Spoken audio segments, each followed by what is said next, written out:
ಆನೆ ಮೊಗದವನೇ ಕಾಣುತ್ತಿವೆ ಸಣ್ಣ ಕಂಡವನೇ ಕಲ್ಪನೆ, ತೊಗಲು ಬೆಟ್ಟು ಬಲು ತುಟಿ ಎಂದು ಹೊಟ್ಟೆಗೆ ಹಾವು ಸುತ್ತಿಕೊಂಡವನೇ, ಪೆಟ್ರೋಲು ರೇಟು ಜಾಸ್ತಿ ಎಂದು ಇಲಿಯ ಹಟ್ಟಿ ಲೋಕ ಸುತ್ತುವವನೇ, ನಕ್ಕ ಚಂದಿರನ ಸೊಕ್ಕ ಅಡಗಿಸಲು ತನ್ನ ದಂತವ ಮುರಿದಂತವನೇ, ಏಕದಂತನೇ ನಿನಗೆ ವಂದನೆ.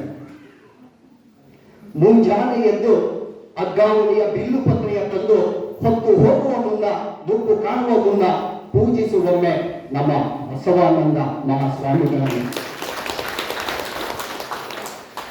ಗುರುಗಳ ಪಾದಕ್ಕೆ ವಂದಿಸುತ್ತಾ ವೇದಿಕೆ ಮೇಲೆ ಆಸೀನರಾಗಿರ್ತಕ್ಕಂತಹ ಎಲ್ಲ ಗೌರವಾನ್ವಿತವಂತಹ ವ್ಯಕ್ತಿಗಳಿಗೆ ವಂದಿಸುತ್ತಾ ನನ್ನ 4 ತೊದಲು ನುಡಿಗಳನ್ನ ಮಾತಾಡ್ತೇನೆ. ನಾನು ಒಬ್ಬ ಶಿಕ್ಷಕ.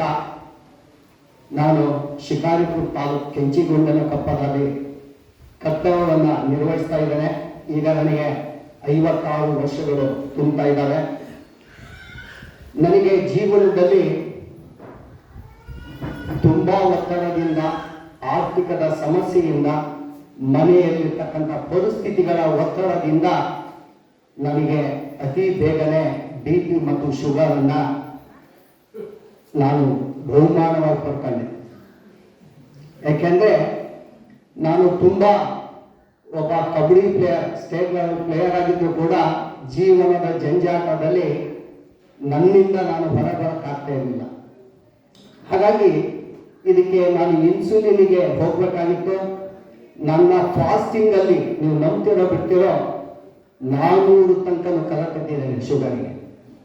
ಫಾಸ್ಟಿಂಗ್ ಖಾಲಿ ಹೊಟ್ಟೆ, ಊಟ ಆದಮೇಲೆ 420 430 ತನಕ ಇದೆ. ಇದಕ್ಕೆಲ್ಲ ಏನು ಮಾಡಬೇಕು? ಡಾಕ್ಟರ್ಗಳು ಹೇಳ್ತಾರೆ ನೀನು ಕಿಡ್ನಿ ಕಳ್ಕಂತಿ, ಕಣ್ಣು ಕಳ್ಕಂತಿ, ಪ್ಯಾಂಕ್ರಿಯಾಸ್ ಹಾಳಾಗುತ್ತೆ, ಏನೆಲ್ಲ ಹೇಳಿದ್ರು. ಆದ್ರೆ ಒಂದು ನಾನು ಯಾವಾಗಲೂ ಅಚಲ ನಿರ್ಧಾರವನ್ನು ಮಾಡ್ತಾ ಇದ್ದೇನೆ. ಯಾಕೆಂದ್ರೆ ನಾನು ದಿನನಿತ್ಯ ನನ್ನ ಈ ಪ್ರಾಥಮಿಕ ಶಾಲೆಯಲ್ಲಿ 10,000 ವಚನಗಳನ್ನ ನಾನು ಬಾಯ್ಪಾಠ ಮಾಡ್ತಾ ಇದ್ದೆ. ನನಗೆ ಬಸವಣ್ಣನವರ ಬಗ್ಗೆ, ಚನ್ನಬಸವಣ್ಣನ ಬಗ್ಗೆ, ಅಲ್ಲಮ ಪ್ರಭುಗಳ ಬಗ್ಗೆ ತುಂಬಾ ಗೌರವವನ್ನು ಇಟ್ಕೊಂಡಿದ್ದೆ.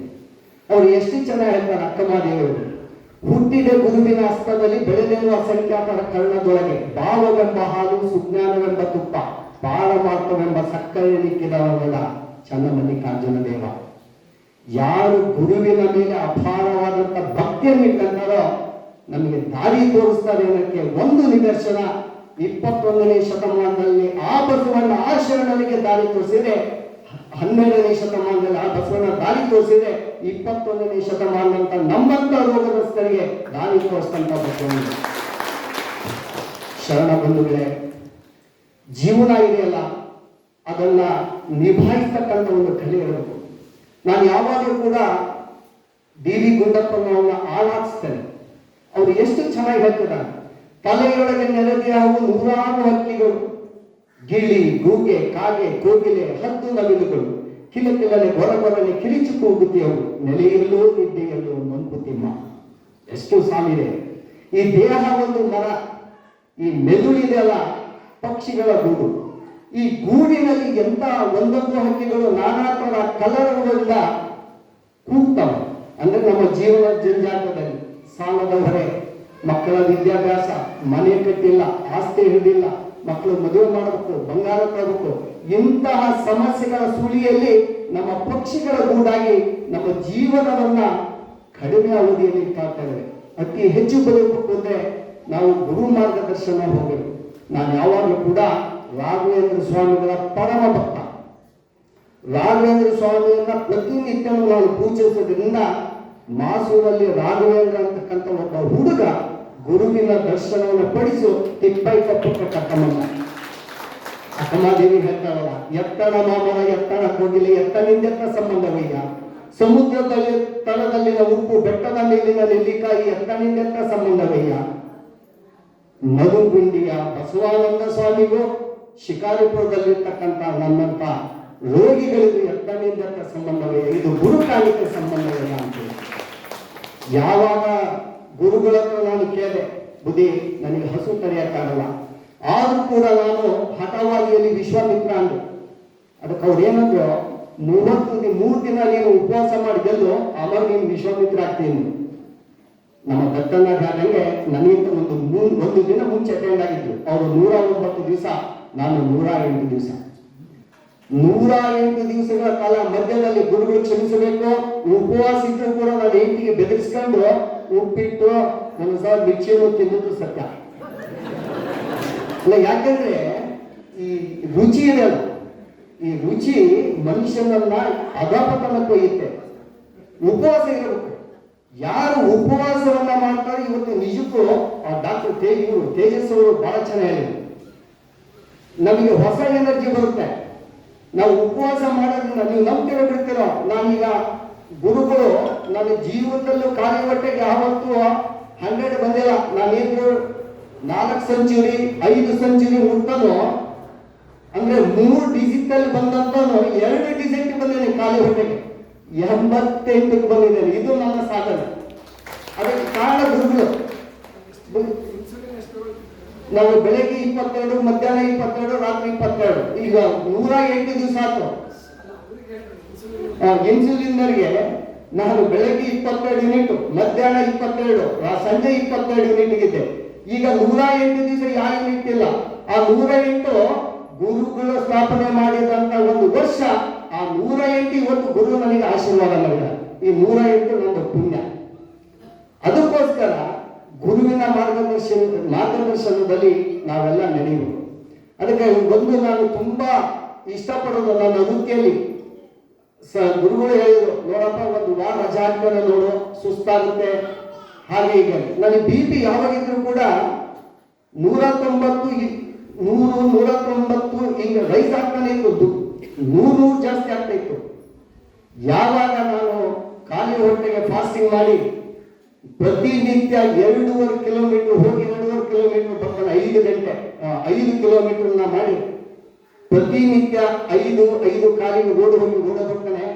ನನ್ನ BP ಇವತ್ತು ನೀವು ಗೆದ್ದ ತಕ್ಷಣ ನಾನು ಚೆಕ್ ಮಾಡಿದಾಗ 160, 140, 130 ಬಂದದ್ದನ್ನ ನನಗೆ ನಾನೇ ಸಾಕ್ಷಿ.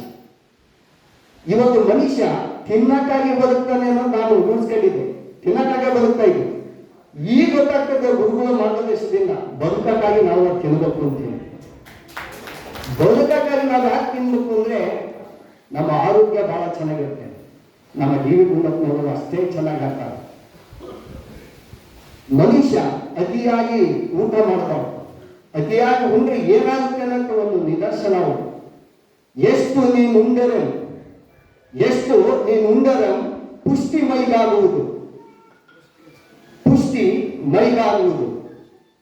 ಹೊಟ್ಟೆ ಜೀರ್ಣಿಸುವಷ್ಟೇ, ಮಿಕ್ಕಿದ್ದೆಲ್ಲ ಕಸ. ಎಷ್ಟು ಗಳಿಸಿಟ್ಟೊಡಂ ದಕ್ಕುವುದು ನಿನಗೆಷ್ಟು, ಮುಷ್ಟಿ ಪಿಷ್ಟವುತ್ತಾನೆ ಮಂಕುತಿಮ್ಮ, ಮುಷ್ಟಿ ಪಿಷ್ಟವುತ್ತಾನೆ ಮಂಕುತಿಮ್ಮ. ಯಾಕಂದ್ರೆ ನಮ್ಮ ಹೊಟ್ಟೆ ಜೀರ್ಣ ಆದಷ್ಟೇನೆ ಅದು ಊಟ ಆಹಾರವನ್ನ ಪಚನ ಮಾಡುತ್ತೆ. ಉಳಿದಿದ್ದೆಲ್ಲ ಇದಾಗುತ್ತದು ಶುಗರ್. ನಾವು ಎಷ್ಟೇ ಗಳಿಸಿದ್ದು ನಮ್ಗೆ ಎಷ್ಟು ಸಿಗಬೇಕು ಅಷ್ಟೇ ಸಿಗುದು, ಜಾಸ್ತಿ ಸಿಗೋದಿಲ್ಲ. ಹಾಗಾಗಿ BV ಗುಂಡಪ್ಪನವರು ಅದನ್ನು ನಾನು ಯಾವಾಗಲೂ ಕೂಡ ಗುರುಗಳು ಹೇಳಿದ್ದನ್ನು ನಾನು ಕೇಳ್ತೇನೆ. ಪ್ರತಿನಿತ್ಯ ನನ್ನ ಸ್ವೆಟ್ ಬೆವರು ಯಾವತ್ತೂ ಬರ್ತಾ ಇರಲಿಲ್ಲ.